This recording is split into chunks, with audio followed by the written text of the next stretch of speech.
let's talk about implementation or the lack of, right? Mhm. So what specific factors that often hinder organizations from enabling workplace equity? Is it like a lack of awareness or mindset, or are there any other barriers that we're not seeing? Yeah, I would actually categorize this into four different areas: people, process, technology, and policies, right? So starting with policies, in a lot of geographic areas, there are laws in place that ensures that companies need to pay people equally. So in a lot of countries, even like 40 or 45 years ago, laws have been established to say that employees are entitled to have equal pay work. But the issues like gender pay gap or other demographic pay gaps continue to persist despite those laws being in place for employee protection.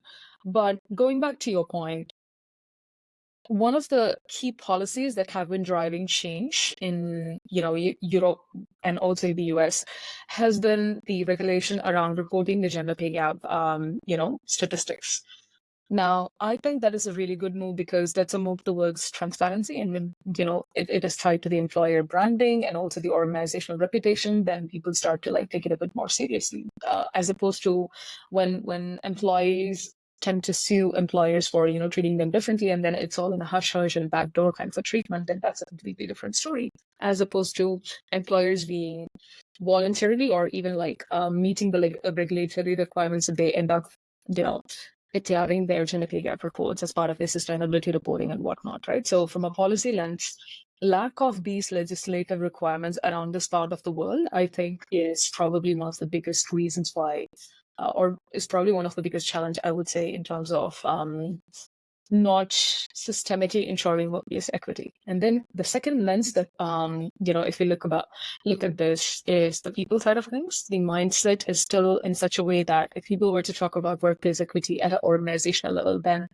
automatically the leaders' defense guards go up. Like, what do you mean we are an equitable organization? Yes, in general, we provide equitable access to pay and access to opportunities and things like that. So their defense mechanism really kicks in. And then there is this leadership mindset, like non-leadership mindset, where the peers tend to downplay some of these issues as well. What do you mean by gender pay gap? I know a lot of high-paid women, within my organization. So it's that lack of awareness at multiple levels. It's the leadership mindset, the denial versus acknowledging that the issue exists kind of a scenario. So that's the people side of learn. And then the third element is the technology, the data that is required to measure these things and, close the gaps, and sustaining that change is probably not available. And that's a triple threat, right? So if we take data, it's firstly, it's inconsistent. Not enough data has been collected, probably for more, anonymity element as well, because a lot of people are generally, if they see a checkbox that says, I do not want to indicate any information, then they would be more than happy to check that box and go away. And also, if you think about it, previously, the only thing that, HR and, decided to collect were around like whether you're a male or a female, because primarily your benefits depended on your gender identity and the type of and it's always associated with, okay, if this is a woman, then you can expect this person to go on a maternity break at some point in time, or so on and so forth. Childcare responsibilities or automatically assume that the woman is the one who's going to be doing all of these things. But there is just so many more components within the gender that people have started to declare as well. And also there's like other demographic elements apart from gender, which is the ethnicity. People might be coming from different ethnicities like Asia or Africa or India or whatever, but then they grow up in a completely different geographic location and they no longer identify themselves as this.